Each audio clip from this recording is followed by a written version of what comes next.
हज़रत जाबिर बिन अब्दुल्लाह रदियल्लाहु तआला अन्हु से मरवी फरमाते हैं कि एक दिन हम रसूलुल्लाह सल्लल्लाहु अलैहि वसल्लम के साथ थे, तो अल्लाह के नबी का ना 2 कब्रों पर गुज़र हुआ।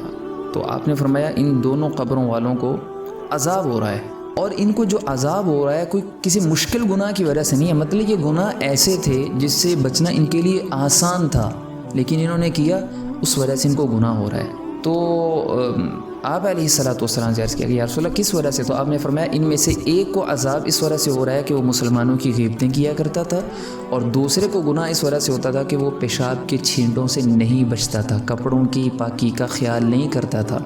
इन गुनाहों की वजह से ये अज़ाब में मुब्तला हैं। फिर आप अलैहिस्सलातु वस्सलाम ने एक सब्ज़ टहनी मंगवाई। आपने वो टहनी 2 टहनियाँ मंगवाई, उनको तोड़ा और हर कब्र पे एक एक टहनी लगा दी। आपने फरमाया जब तक ये सरसब्ज़ रहेंगी उम्मीद है कि उस वक्त तक ये दोनों अज़ाब क़ब्र से महफूज़ रहेंगे। इस वजह से आज हम कब्रों पे वो सब्ज़ टहनियाँ लगाते हैं।